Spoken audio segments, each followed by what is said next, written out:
Sup, dog. The official YouTube, the finals channel, and the video in question is world building, creating arenas for the finals. So let's crack into it. All right, so the finals, instead of working on like a new map and a new anything or a new whatever, they're like, hey, let's take you behind the scenes. Now, the last video of behind the scenes, they did like the audio, which was kind of cool. So let's see how they develop their maps, their arenas. Computer enhance. Mr. Potato Man, the side-by-side shots of inspiration reference to was made it cool to see. I mean, isn't that what art always is? Artists are like, I want to paint an apple. So they buy an apple, they place it there, and then they use it as a reference.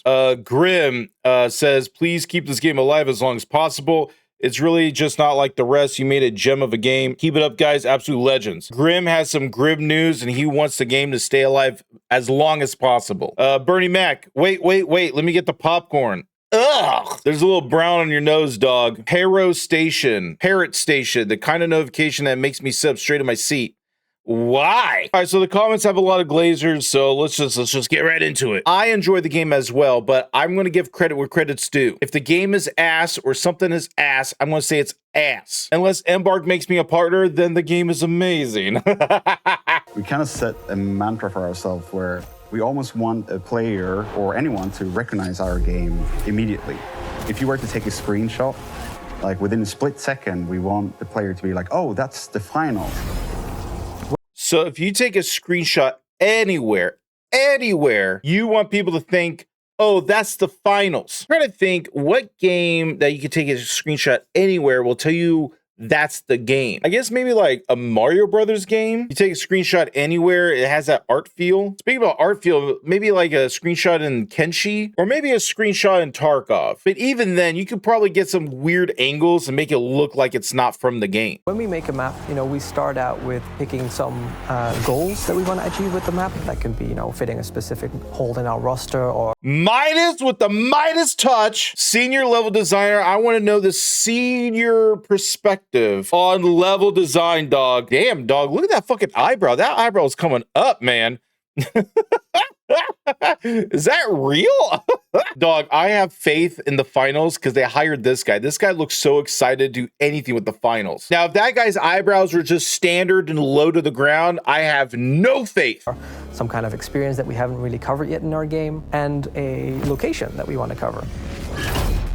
Getting into grips with the destruction system, that is also very memorable to begin with. Using all the really cool toys that the finals has, that felt really, really good.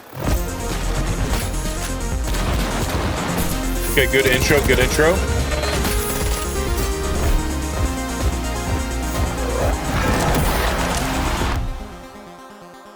Okay, very nice. Right there. Is that the game of the finals, or is that just cherry blossoms from Japan? I mean, think about any other game that has cherry blossoms. Is it really the finals? You said you could take a screenshot anywhere. So playtest tomorrow. That's going to be very nice just to evaluate it. Yep. About the anti-gravity volumetric tower around it, the dynamism team has been doing some testing and optimization. At first, they're a bit like, ooh. Jesus Christ, that guy's cranium is huge. He's got 20 maps in that fucking head, dog. We just need to peel that brain open and see the future of the finals. With that cranium and the Midas eyebrows, there is nothing the finals can accomplish. We're not sure we can get this performant enough, but after some more tweaks from Tim, it seems to be heading in the right direction. So when building maps for the finals, there's a few elements that we try to strive for when it comes to the visual part of it. So one part is inviting, another one is distinct, and then we have appealing. So inviting means that we're trying to make the map a place that you want to go to. You feel almost like home, maybe not like home, but you just want to be there and explore it. It could be something that the player... No. I do not want to explore these areas because there's other people trying to shoot me. I'm just looking for cover, and I'm looking for quick destinations to get to the cash box. You might want to live in this, but if you ever played this map, it is a hellhole of bullets and mayhem. You know how many times I got a heavy to body slam my ass in the river, dog? So again, if you like to get your ass slammed by heavies, then go and live there. For me, I like to live in my own home in reality. They have seen before, like an actual place that they have maybe potentially visited before, or maybe a place that they want to go that they haven't visited. So a few examples like Monaco, Bernal, Kyoto. What we look for in a good location cute. for a map is variation, which is very important to us. So we want to have at least a few distinct sub-themes that helps with navigation. It also allows us to create different dynamics that allows different play styles to shine, which is very exciting because players play our maps for hundreds, if not thousands of hours. So we want to make sure that everyone is having a good time. We're looking for... That's fair. That's fair. At the end of the day, you're going to be playing this map for over and over and over and over and over and over and over and over and over and over and over again. It's got to be good. Verticality, like when it comes to destruction, anything that can come down, it's probably better if we put objectives high up. And I remember Gustav, they showed us, I think it was a clip from Transformers, where there was basically an entire building going. He's like, "This is what I want," and we were like, "Okay, let's see how we can make that happen." That is true. That is true development right there. That's literally the joke of like Steve Jobs saying, "I want all my music on this phone," and all the nerds are like, "Okay, sir. Let me start coding. Let's try something." Working with destruction, physics can be very unpredictable, and some really weird behavior can happen. That is, sometimes also catches us completely by surprise. I think that's one of the most challenging aspects of working with a destruction system. With physics, there's always something weird happening, and we need to catch those. There's one clip online of this guy who's just like in a building as it's just tumbling, and it's just like, that's physics. It's real life. It's like it's happening. Like that's dynamism. Hey, Gustav, I think we've done it. Yeah. Nice. I think that's one of the biggest strengths of the finals. From a normie perspective, yeah, things fall down. You're fighting in and out of it and whatever. For me, it's usually like a matchup thing. Let's just say you're playing heavy MGL and you have tackle on. In Galaxy Estates, when you have that like anti-grav tube, having higher ground is super beneficial. And MGL and CL40, like, they can't really fight against that. You can lob things over, but it has to like explode there, and usually it's just bounce off or just go out. It needs like a wall. And every time I go in that situation, I just blow up the supports, man. You're up there trying to shoot me down? Well, I'm bringing you down here with me. So I shoot the tube to make it crumble down. And then if that doesn't work, I shoot more to bring it even more lower. So now I have walls, all like debris and stuff, where it can bounce and like explode. And I kind of like that. Having that ability of like physics destruction, it adds new levels to the game. Instead of saying I got to buff this weapon or nerf this weapon, I changed the matchup by just destroying the environment. Now, if you had the ability to not destroy the environment, or that one weapon cannot destroy walls, well, then you just made it infinitely weaker. The most amount of fun that we see from destruction is not necessarily getting to the end state as fast as possible. It's kind of sitting between the starting state and the end state, and kind of living in that. That's where you have to adapt a lot. That's where you have to kind of work with all the changing environment around you, right? That's the best part, right? Yeah, I mean, that's where we want to be. We don't necessarily want to be at the flat pile of rubble at the end of it. No. And it's about... Sometimes you do. Some locations on certain areas, it's more beneficial to just like destroy a whole building if you have the time to do it. Or if you don't even have the time, just winch the cash box out. As long as it's in the open, it forces the other team to play different. They could run out to the open and try to like use their equipment for cover and then steal the cash box that way. Or they play around the edge and perimeter to try to like eliminate the team, and then go and steal the cash box once it's safe. And I think these maps do really well. You can either have a lot of cover or no cover. It's up to the player, the artiste, to create the canvas. Kind of that journey for the entirety. Like if we have an objective space, it's really cool to see that kind of change over the minute and a half that the objective is active. You don't want the objective to immediately end up on the bottom floor. Almost like slowing down destruction in a certain way to a certain degree, right? Yeah. So our internal playtests are often quite sweaty. Yeah. So there's always a lot of destruction happening. It's like, can we make the server crawl? But that's a good point, actually. The ranked play, there's very little destruction compared to the lower levels, let's say.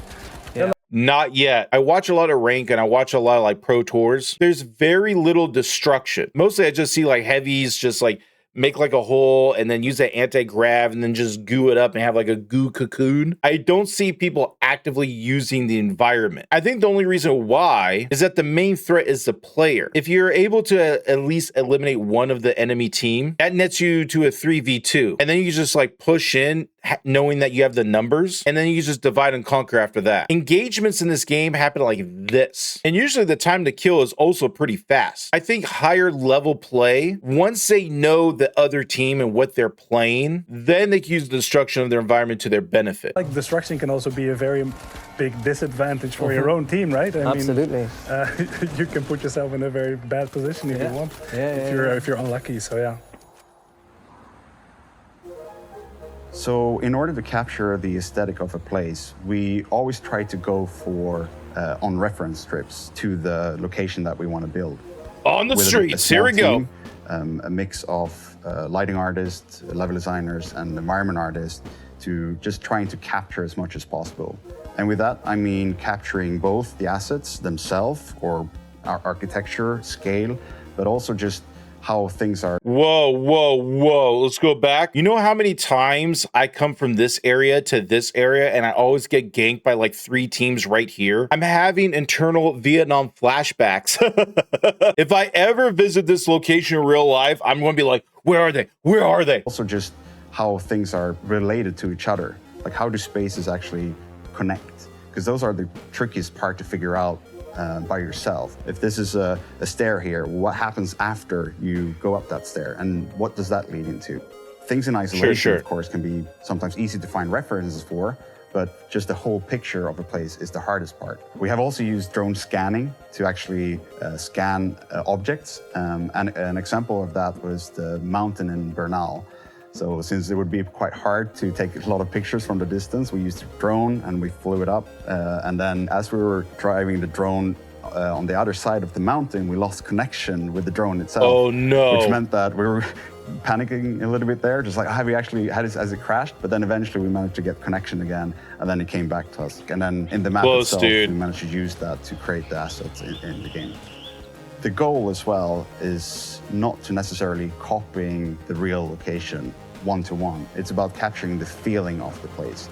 No, it's literally almost 1-to-1, dog. I think you're just saying that so you don't legally get sued by like the city of whatever you're at. But don't worry, most people do this. Tarkov does it, and they do it with their items mostly. They like 3D render. And even games like Hell Let Loose, they use like real world, like World War II layouts and maps. You guys aren't the first ones to do this, and you won't be the last. It does save you guys a lot of time. And the feeling, that's things that you can't necessarily touch. And that's why it's important for us to go there and get that feeling. Like, how does it sound like? How does it smell like? How does it look like? Shut the fuck up. Smell? Okay, tell me, what does it smell like, dog? For me, this smells like stress. There's usually like a cash box around here, and I'm just fighting for my life while everyone's climbing on the outer rim. Aspects are super important for us to really capture that feeling.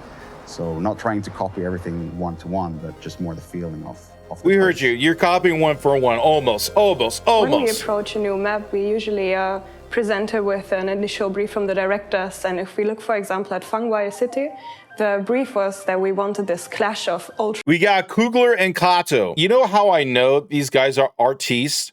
Not because they said they're artistes. It's the way they cross their legs. From modern, almost futuristic Asian city, together with very traditional Chinese architecture. That presented us with a unique challenge. Find a way to have these two different spaces exist next to each other without feeling like it's a patchwork of different ideas. We had to look a lot at, the transition spaces, the infrastructure in between them to make you feel like this is actually a space that would work. For me, one of the most challenging but also fun things when working on the finals is that every season you don't really know what you're going to get. So one time it can be ultra-modern versus traditional China. Then the season before we had some abstract, glitchy Japanese stuff. Then we had medieval ones. For each season you have to approach it with a completely new mindset and find out a completely new art style, new architecture, new palettes, new vibes, and try to still make everything feel like it belongs into the finals. Yeah. Why does she sound scared? Like she's afraid to say something. Anybody got that vibe? Blink twice if you're in danger, dude. Just to sell the game show feel, I guess, overall. It's really interesting because since we have completely different settings, we also have to rethink how to light scenes. Yes. Let's say ancient Japan, like Kyoto. We don't have electricity, so we are completely reliant on small dim candle lights and lanterns. which Huge. is completely Yep, different yep. from something like, let's say, Nozomi Citadel. Yeah.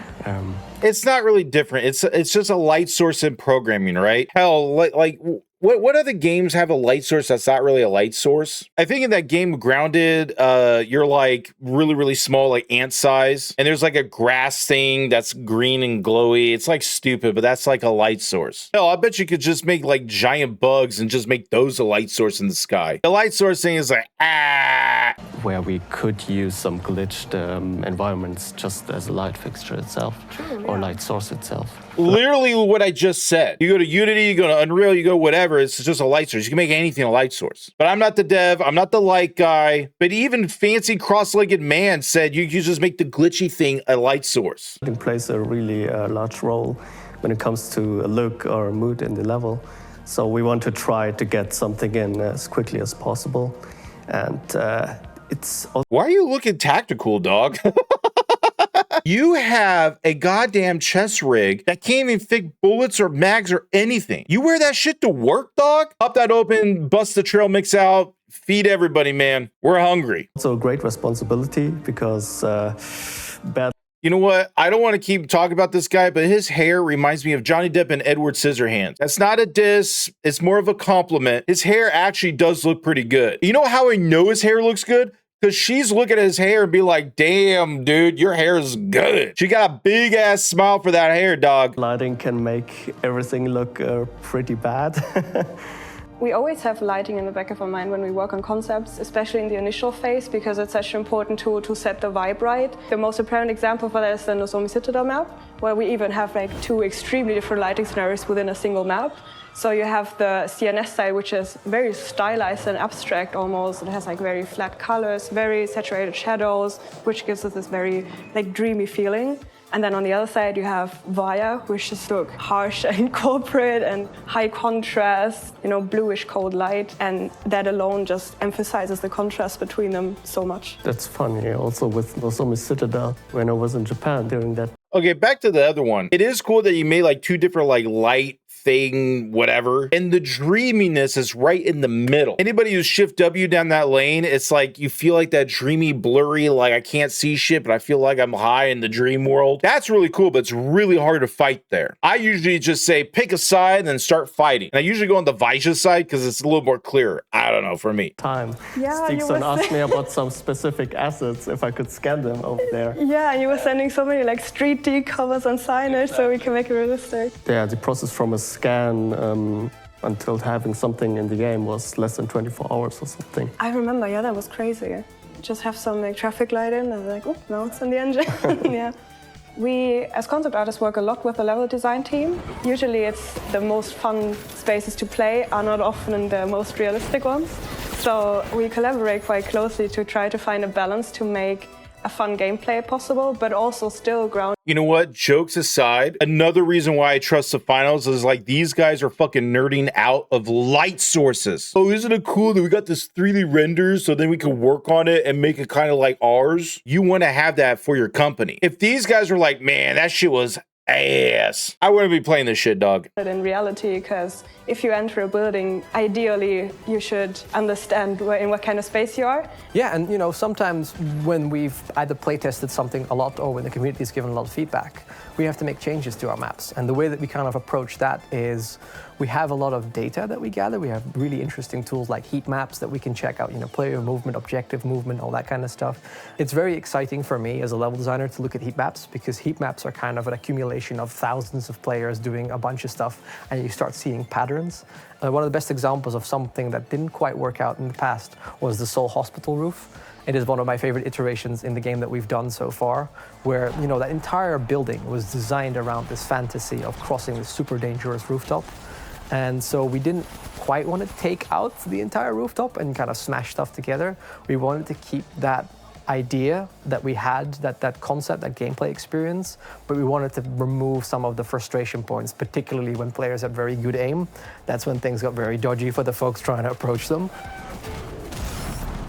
The challenging thing about Season 11 So you're about to delete that? That side of the map is actually really fun to play in. There's only two ways to get there. It's either the bridge or the platform that has no cover. Early in the game, you want to utilize the bridge before the enemy team just like blows it up. And then later in the game, you have to go on the other side that has no cover. And then you got to utilize goo or mesh shield or zip line or jump pad and just make a rush. Even though it is annoying, I've had some fun memories playing that side of the map. When I said the map takes place in a gigantic ring in space, so it's not very comparable to lighting we did before. So we would have, the space outside of an habitable zone, which creates this like very unique vibe to this map that we didn't have before. So there were a few things we had to approach differently, while also maintaining the vision of the map that this should be some very utopian and very inviting place, but also feels. Where's the reference image for this shit, dog? You're all about like going and taking pictures. Where's the pictures, man? Sci-fi, but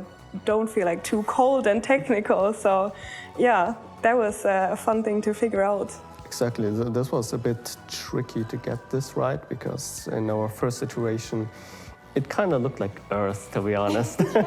So I got many complaints. They're like, this doesn't look like a space station. Right.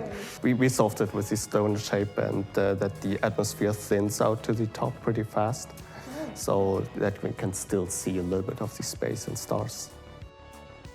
You know, that's fair. That's good. Technically, if you don't have the Halo ring, it does look like Earth. When the game came out, a lot of people reference it to Nuketown. I just think residential and then Facebook Tech University. The only thing that's like sci-fi is the sky and like the anti-gravity tubes. Oh, and the Speedway. The Speedway is kind of cool. Other than that, it just seems like I'm playing Earth in the 70s. But it's got a nice Logan's Run vibe to it. Maps team on the finals and the environment artists, we're only a few people, and we like to try to keep it as small as possible because that allows us full control, and that allows us to It's also too expensive, let's be honest. And the workflows that we have in-house. So we don't outsource anything, so we try to build everything in-house in order to really push the boundaries of what workflows and tooling can do. For us, it's been very important, and that's also something that is important for Embark as well, in order to really stand out as a company that can push the boundaries for the visual quality. So an artist on the finals. Whoa, red flag. Oh my God, dog. I know you like looking like Johnny Depp and Edward Scissorhands, but we need to change your wardrobe so you can stop getting the waifus and get a real woman. Also needs to work with a lot of other departments because our game is so connected. A lot of features are connected. We have Dynamis, Destruction, the different game modes that we have, gadgets, and we need to make sure that everything that we build works for all of those different aspects. So for us, that's quite challenging as well. It's not just suited for one specific thing. It's also different lighting conditions that we have. We need to make sure that all the things looks good, not in just daytime, nighttime. So working with the other department and being close together and collaborating on those, we can make sure that we have too many smiles. I know it's not that fun at work. I know you guys probably have crunch time and there's probably people yelling in the back. You're like, eyebrow man, the light's not working and we ship out tomorrow. So enough of the Hallmark smiles, all right? Looking game in the end. That's it, man. Very good.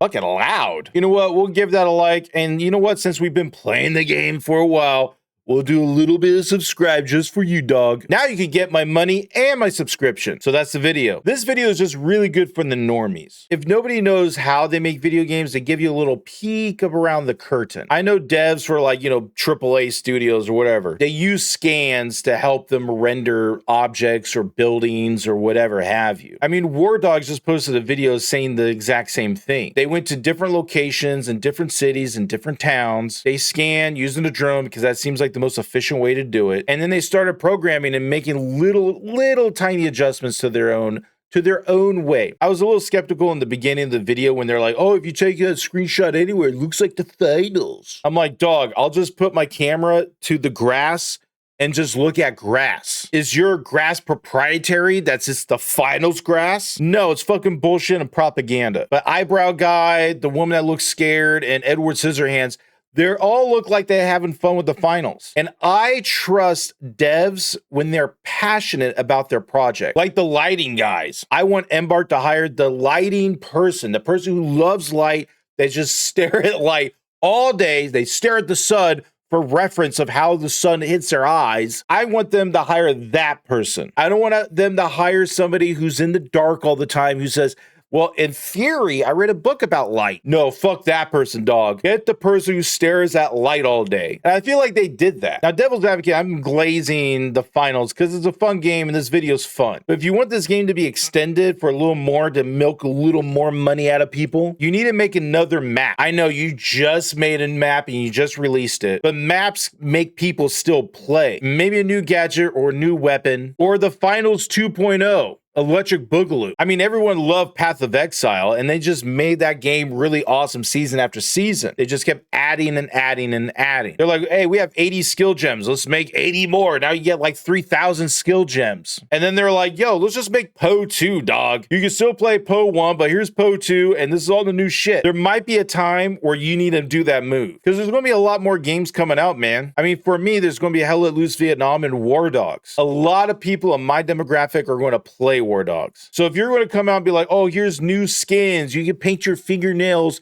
chrome, I'm going to be like, okay, you can paint your fingernails chrome. I'm going to play this other game. Other than that, it seems like you guys hired really good people. And I'll see you on the next one.